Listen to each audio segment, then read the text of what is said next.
Fat Priyanka Chopra, The Power of Being Alone, Unleash Your Inner Strength and Confidence, walking onto stage with confident stride, pausing at center stage, making eye contact with audience. You know, I was 17 years old when I won Miss World, and everyone thought I had it all figured out. The crown, the glamour, the cameras flashing everywhere I went. But here's what nobody saw. I went home that night to an empty hotel room in London, sat on the edge of my bed, and for the first time in my life, I wasn't scared of being alone. I was terrified of never being alone again. Pause for effecti, that moment changed everything for me. Because in that silence, in that solitude, I discovered something that no crown, no title, no external validation could ever give me. I discovered the power of being alone with myself. And tonight, I want to share that power with you. Look around this room. Every single person here has felt it. That moment when you're by yourself and instead of embracing it, you reach for your phone, turn on the TV, call someone. We'd do anything to fill the silence. We've become a generation that's afraid of our own company. We've forgotten that being alone isn't loneliness. It's freedom. It's not isolation. It's liberation. And it's certainly not weakness. It's where your greatest strength lies. I want to tell you something that might surprise you. Some of the most successful, confident, and genuinely happy people I know, from Oprah Winfrey to Barack Obama, from my own mother to the security guard who works nights at my building in New York, they all have one thing in common. They've mastered the art of being alone. Not just physically alone, but comfortable in their own skin, confident in their own thoughts, and completely at peace with who they are when nobody else is watching. Come moving closer to audience. See, my journey with this hasn't been easy. I grew up in India where family means everything, where being alone is often seen as sad or strange. Then I moved to America as a teenager, and suddenly I was alone in ways I never expected. New country, new culture, new language nuances, new everything. I could have let that aloneness break me. Instead, I let it make me. I remember my first apartment in New York when I was trying to make it in Hollywood. It was tiny, and I mean tiny. You could probably fit it in most people's walk-in closets. But it was mine. Every evening I'd come home from auditions where I'd been told I was too ethnic, too foreign, too different, and I'd sit in that little space and I'd have to face the truth of who I was without anyone else's opinions clouding my vision. Those nights alone taught me something crucial. Your relationship with yourself is the longest relationship you'll ever have. You're going to be with you for your entire life. So you better learn to like your own company. You better learn to trust your own judgment. You better learn to find strength in your own presence. A pause, walking across stage. But let's be honest, our culture tells us the opposite, doesn't it? We're told that success means being busy, being social, being connected every second of the day. We measure our worth by how many people want to be around us, how many followers we have, how many invitations we get. We've made being alone synonymous with being lonely, and that's one of the most damaging myths of our time. I want to distinguish between loneliness and aloneness because they're completely different experiences. Loneliness is a feeling, it's that ache for connection, that sense that you're missing something. You can feel lonely in a room full of people. I've felt lonely on red carpets surrounded by hundreds of photographers and fans. Loneliness is about disconnection. But aloneness is a choice. It's a state of being. It's when you consciously decide to spend time with yourself, to sit with your thoughts, to process your experiences, to connect with who you really are beneath all the roles you play for other people. Aloneness is about connection with yourself. And here's what I've learned. You cannot give what you do not have. You cannot love others deeply if you don't love yourself. You cannot be confident in relationships if you're not confident alone. You cannot find your voice in a crowd if you haven't found it in silence. Hi, stopping center stage, more intimate ton. Let me share something personal with you. There was a period in my career when I was working 18-hour days, flying between 3 different countries for shoots, attending events every night. My calendar was packed solid for months in advance. I looked successful, I looked busy, I looked important, but I was empty inside. I was so busy being who everyone else needed me to be that I forgot who I actually was. It took a health scare to make me stop. The doctor told me I needed to rest, really rest, for several weeks. No work, no events, no commitments. Just me. And I panicked. I actually panicked at the thought of being still, being quiet, being alone with myself for that long. What would I do? What would I think about? Who was I when I wasn't performing for someone else? Those weeks of forced solitude became the most transformative period of my life. In that silence, I rediscovered my dreams, not the ones that had been shaped by others' expectations, but my own authentic desires. I remembered why I fell in love with acting in the first place. I reconnected with parts of myself I'd neglected: my love for reading, my curiosity about psychology, my desire to produce meaningful content. Most importantly, I learned to enjoy my own company. I started taking myself on dates to museums, to bookstores, to restaurants I'd always wanted to try. I started journaling, really writing down my thoughts without censoring them. I started meditating, not because it was trendy, because I craved that connection with my inner voice. And something magical happened. The more comfortable I became with being alone, the more confident I became in every other area of my life. When you know yourself deeply, when you trust yourself completely, when you enjoy your own company genuinely, you show up differently in the world, engaging with different sections of audience.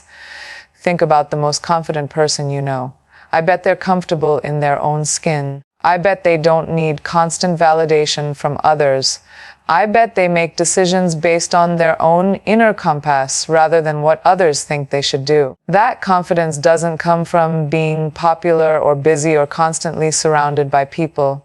It comes from having spent quality time alone, getting to know themselves, and learning to trust their own judgment. Now I want to talk about something that might make some of you uncomfortable: the fear of being judged for being alone. We live in a society that pities the person eating alone at a restaurant, that assumes something's wrong if you go to a movie by yourself, that thinks you're antisocial if you prefer a quiet evening at home to a loud party. But here's a perspective shift for you. When you see someone confidently doing things alone, what you're actually seeing is someone who has learned to validate themselves. You're seeing someone who doesn't need external approval to enjoy life. You're seeing someone who has developed such a strong relationship with themselves that they don't require an audience for every experience. I remember the first time I went to a fancy restaurant alone in Mumbai. I was maybe 22, and the hostess kept asking if I was waiting for someone. When I said no, she looked at me with such pity. But I sat there, ordered my favorite dish, people watched, journaled, and had one of the most peaceful meals of my life. By the end of the evening, I wasn't the object of pity. I was someone other diners were looking at with curiosity and maybe even admiration. Because confidence is attractive, and there's something undeniably confident about someone who enjoys their own company. Pacing slowly, thoughtful tone. Let me tell you about solitude versus isolation, because this distinction is crucial. Isolation is when you're alone and you feel cut off from the world, disconnected, maybe even rejected. Isolation can be harmful to your mental health and well-being. But solitude is chosen. Solitude is intentional. Solitude is when you deliberately create space to be with yourself, and you do it from a place of self-love, not self-punishment. In solitude, you're not running away from the world, you're running toward yourself. You're not hiding from life, you're preparing to engage with life more fully. You're not avoiding relationships, you're strengthening the most important relationship you have. I've learned that there are different types of aloneness, and each one serves a purpose. There's productive aloneness, when you use solitude to work on projects, learn new skills, pursue your passions without distraction. There's reflective aloneness, when you process your experiences, think through decisions, examine your beliefs and values. There's restorative aloneness, when you simply rest, recharge, and replenish your energy. And there's creative aloneness, when you tap into your imagination, explore new ideas and create something meaningful, more energetic, inspiring ton. But here's where it gets really exciting. When you master the art of being alone, When you truly enjoy your own company, something incredible happens to your relationships with others, because you're no longer coming from a place of neediness or desperation for connection. You're coming from a place of choice and abundance. When you don't need someone to complete you, you can choose to share your completeness with them. When you don't need someone to validate you, you can appreciate their validation as a gift rather than a requirement. When you don't need someone to entertain you, you can create genuine connection based on mutual interest rather than mutual dependency. I see this in my own relationships now. My friendships are deeper because I'm not clinging to people out of fear of being alone. My romantic relationships are healthier because I'm not looking for someone to save me from myself. My professional relationships are more authentic because I'm not performing for approval. I'm collaborating from a place of confidence and genuine contribution. Hey, sharing a personal story. There's a story I want to share about my mother. When I was growing up, every Sunday morning, she would wake up early and spend 2 hours alone in the garden. No phone, no music, no distractions. Just her thoughts and her plants. As a child, I used to think this was boring. Why would anyone choose to be alone when they could be with family? Years later, I asked her about those Sunday mornings. She told me something I'll never forget. Betta, those 2 hours alone are what make me a good mother, wife, and friend for the rest of the week. In that silence, I remember who I am beyond all the roles I play. I connect with my dreams, I process my challenges, I find my center. Those 2 hours of solitude give me strength for everything else. That's when I understood the difference between being alone and being lonely. My mother wasn't escaping from us, she was preparing to show up fully for us. She wasn't avoiding her responsibilities, she was gathering strength to handle them with grace. Direct address to audiences now. I know some of you are thinking, this sounds nice, Priyanka, but I don't have time to be alone. My schedule is packed. I have work, family, commitments. And I get it. I really do. But here's what I've learned. If you don't make time for intentional solitude, life will eventually force it upon you. And when it's forced, it usually comes in the form of burnout, illness, or crisis. The key is to start small. You don't need hours of solitude every day. Start with 10 minutes. Wake up 10 minutes earlier and spend that time in silence before checking your phone. Or take 10 minutes during your lunch break to sit quietly without any distractions. Or spend 10 minutes before bed journaling or simply reflecting on your day. The goal isn't to become a hermit. The goal is to become so comfortable with yourself that you can handle any situation life throws at you because you know you've always got your own back. Storytelling mode. I want to tell you about a time when this really saved me. I was filming a movie in a remote location, and due to some miscommunication, I found myself stranded at a small airport for 12 hours. No internet, no entertainment, just me and a very uncomfortable plastic chair. Old me would have panicked, would have been miserable, would have spent the entire time complaining about the situation. But instead, I used those 12 hours as a gift. People watched and created stories about the travelers around me. I thought through some important decisions I'd been avoiding. I reflected on the character I was playing and found new depths to explore. I even had some breakthrough ideas for my production company that I'm still implementing today. By the time my flight finally arrived, I wasn't exhausted or frustrated. I was energized and clear-headed. That's the power of being comfortable alone. You can turn any situation into an opportunity for growth, reflection, or simply peace. Seochae inspirational build-up.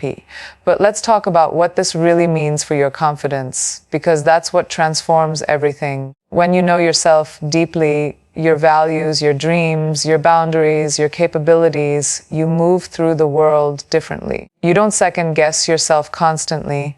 You don't need others' approval before making decisions. You don't shrink yourself to fit into spaces that don't appreciate your full truth.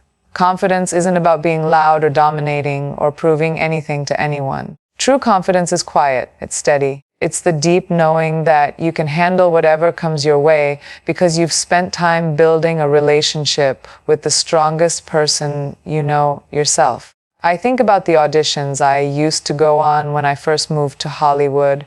I would walk into those rooms desperate for approval, trying to be whatever I thought they wanted me to be. I was performing even before the audition started, and you know what? It showed. Desperation is not attractive, need is not compelling, fear is not confidence. But as I learned to be comfortable alone, as I developed that inner strength and self-knowledge, I started showing up differently. I walked into auditions as myself, take it or leave it. I wasn't performing for approval anymore. I was sharing my truth. And that shift changed everything about my career, addressing common concerns. Now, I want to address something that comes up often when I talk about this topic. People worry that if they become too comfortable being alone, they'll become antisocial or lose their connection to others. This is a myth. The opposite is actually true.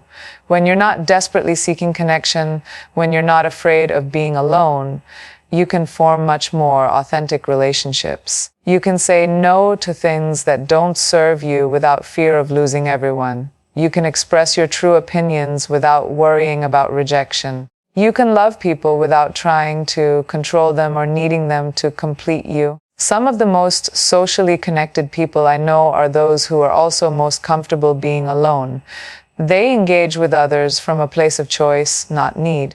They contribute to conversations from their authentic selves, not from whatever personality they think will be most accepted. Practical guidance here. So how do you start building this comfort with solitude? How do you begin to unleash that inner strength and confidence that comes from truly knowing and enjoying yourself? First, start paying attention to your relationship with alone time.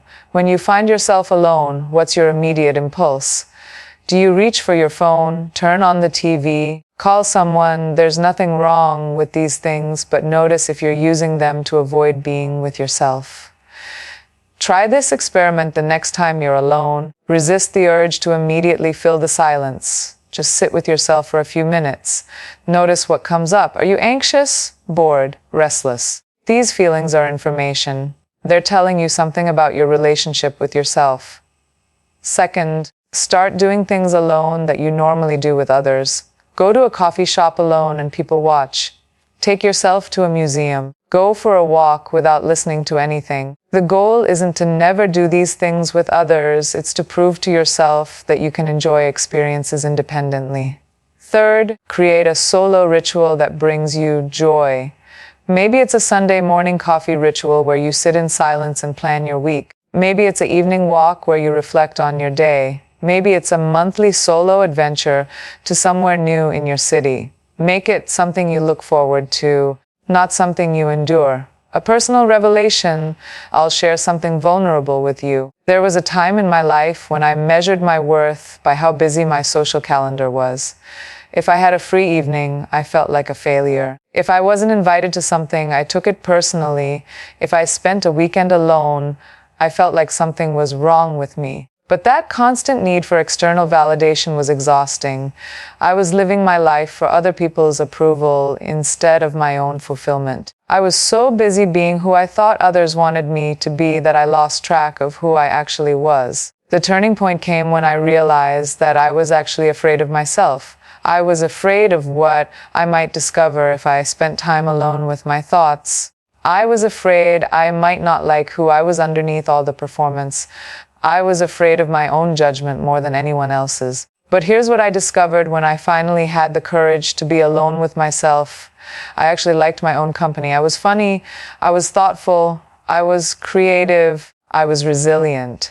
All the qualities I was looking for in others I already had within myself, building momentum, and that's when everything shifted. When you realize you're actually pretty good company, when you discover you can entertain yourself, inspire yourself, comfort yourself, challenge yourself, you become unstoppable because you're no longer at the mercy of other people's moods, availability, or approval.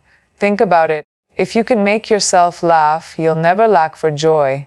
If you can comfort yourself in difficult times, you'll never be without support. If you can challenge yourself to grow, you'll never stop evolving. If you can enjoy your own company, you'll never be truly alone. This is what I mean by unleashing your inner strength.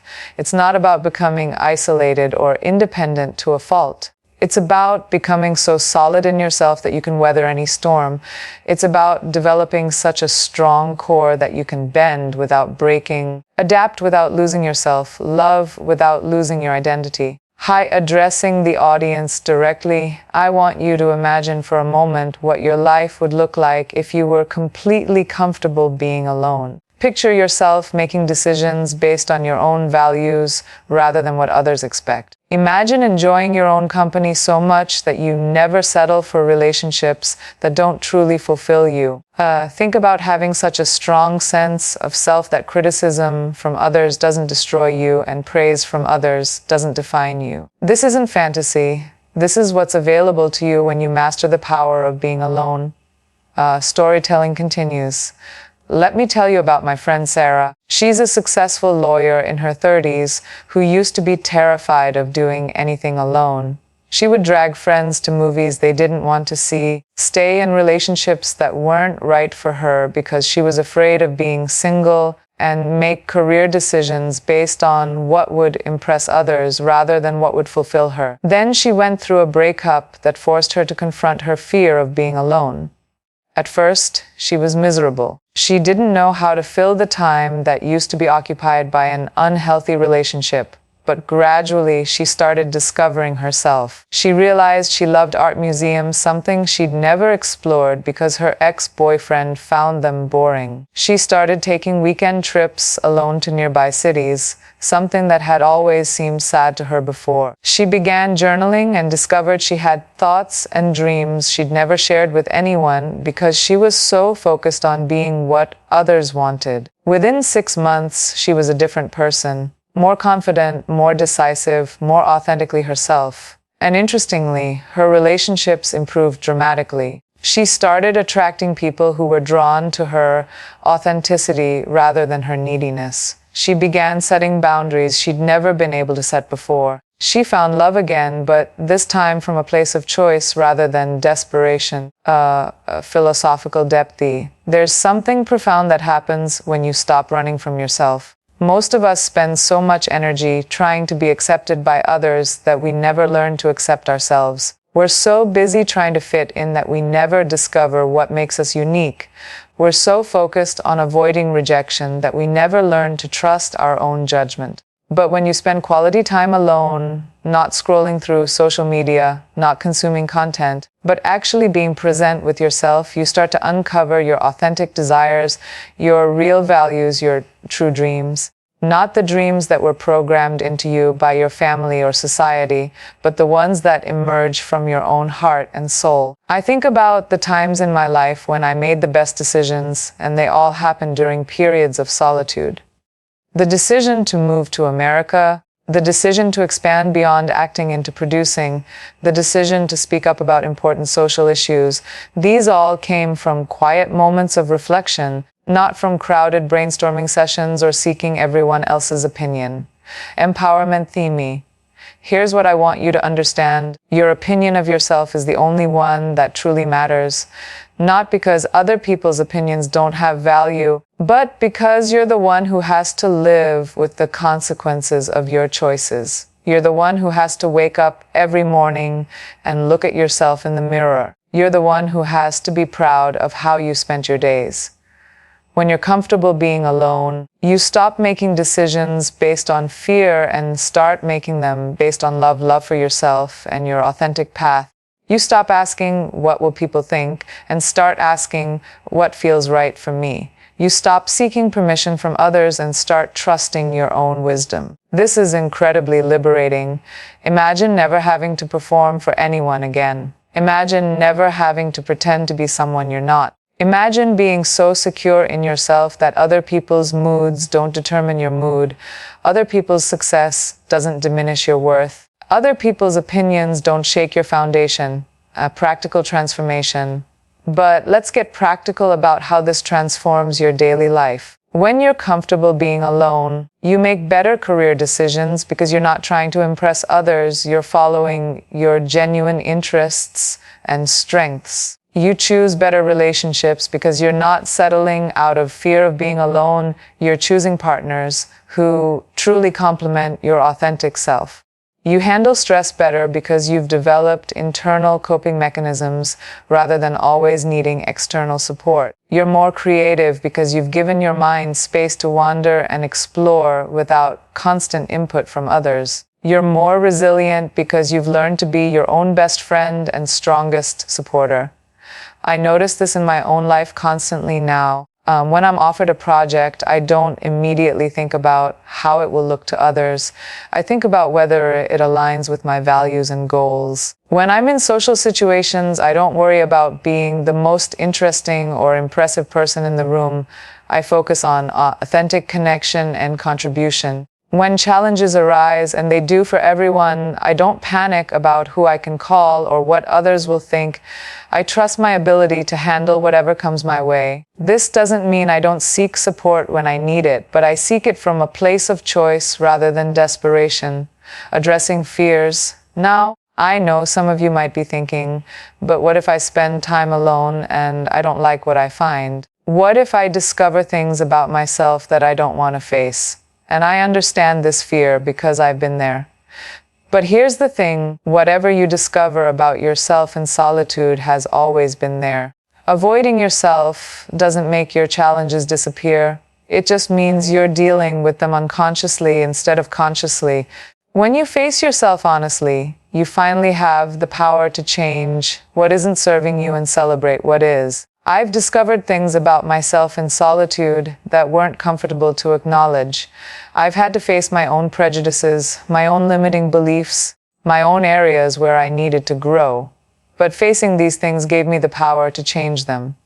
Running from them kept me stuck. And I've also discovered incredible things about myself that I never would have known if I hadn't spent time alone.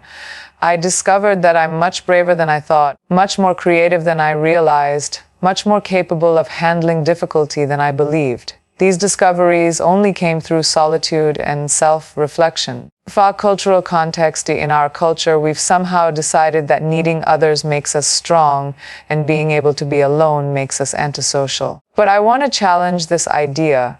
There's a difference between healthy interdependence and codependence. There's a difference between choosing to be with others and needing to be with others to feel okay about yourself. The strongest people I know are those who can function beautifully both in community and in solitude. They can contribute meaningfully to groups because they know who they are.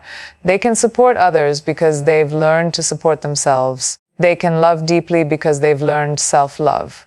This isn't about becoming selfish or isolated. It's about becoming so grounded in yourself that you can give to others from a place of abundance rather than need. It's about becoming so comfortable with yourself that you can be truly present with others instead of constantly performing or seeking validation. Global perspective, I've been fortunate to travel all over the world. And one thing I've noticed is that cultures that value solitude and self-reflection tend to produce people with incredible inner strength and wisdom. Whether it's the meditation practices of Buddhism, the vision quests of Native American traditions, or the philosophical contemplation valued in many European cultures, there's a recognition that time alone is essential for human development.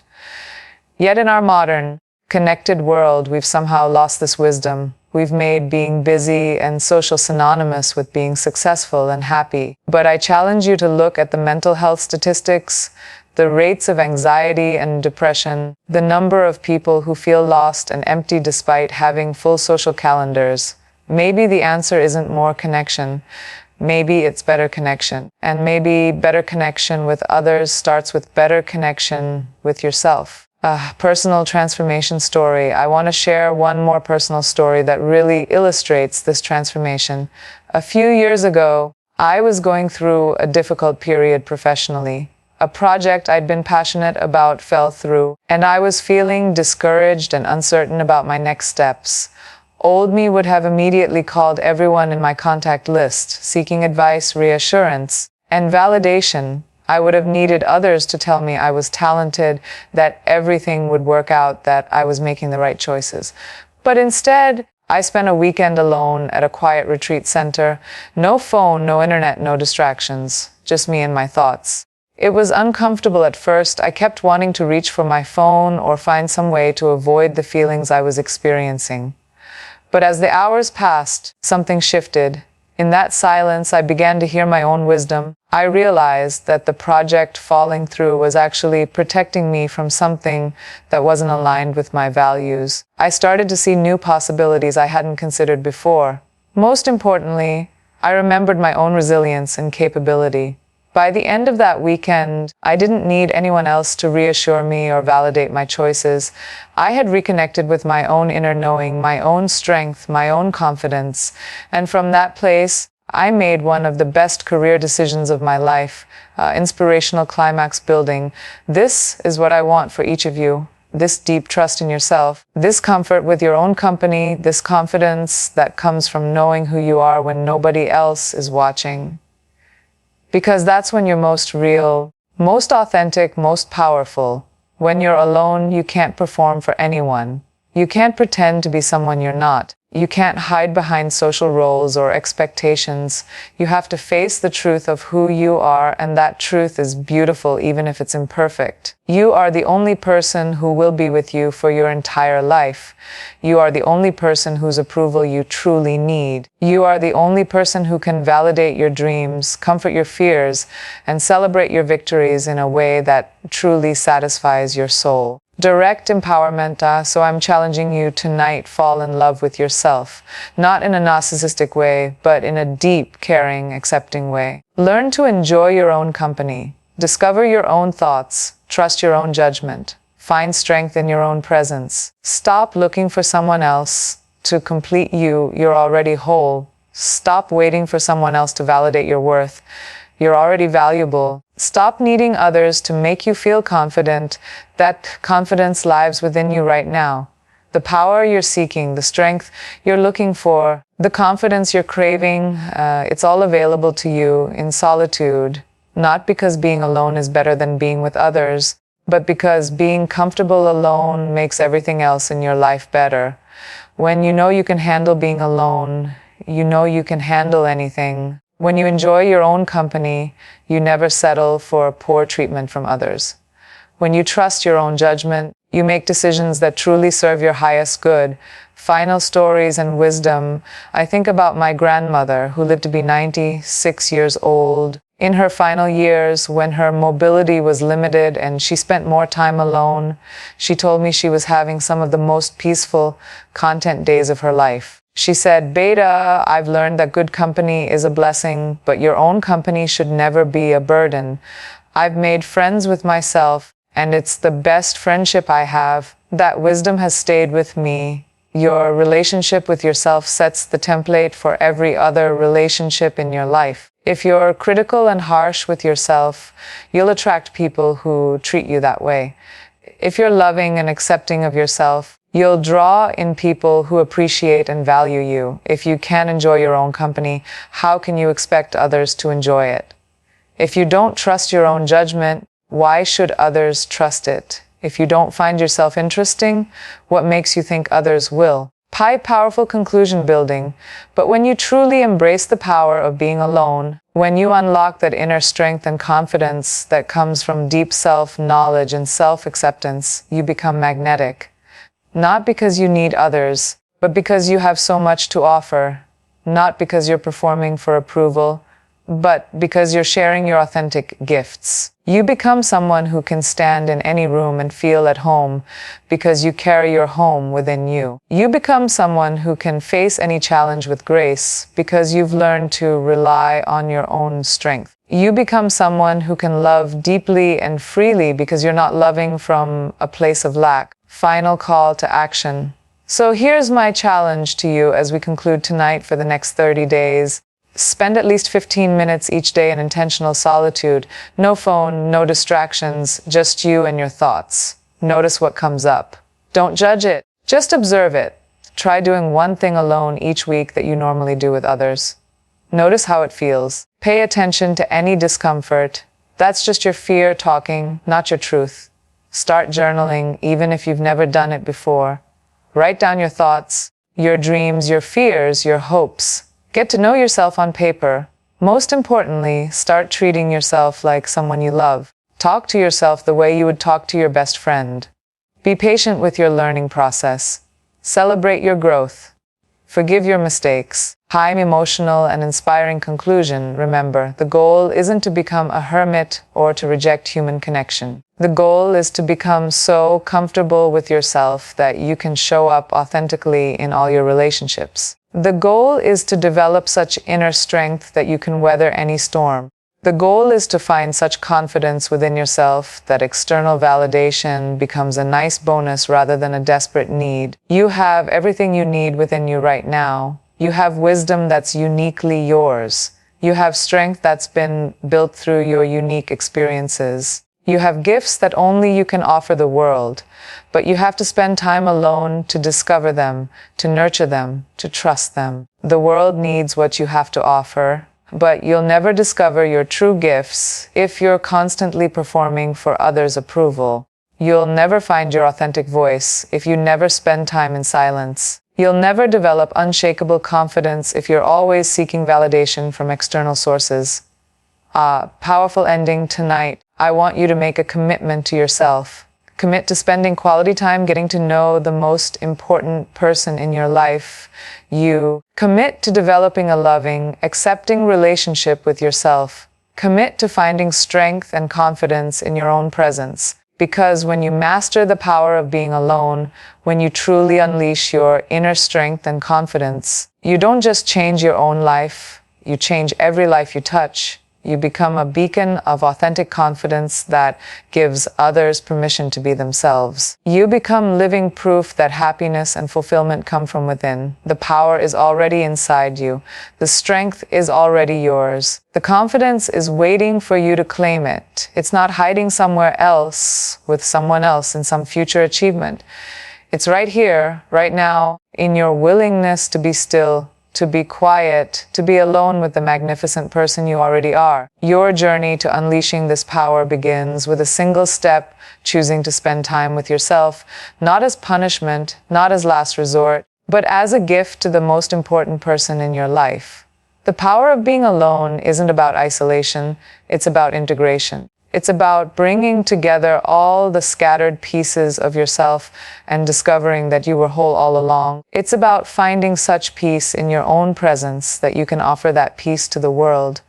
Go forth and discover the incredible power that lives within you. Embrace your solitude. Trust your strength. Unleash your confidence. The world is waiting for what you have to offer. But first, you have to spend time alone to discover what that is. Thank you, and remember, you are your own best company, your own strongest ally, your own greatest source of confidence. The power has always been yours. The final pause, acknowledging applause, walking off stage with confidence. See,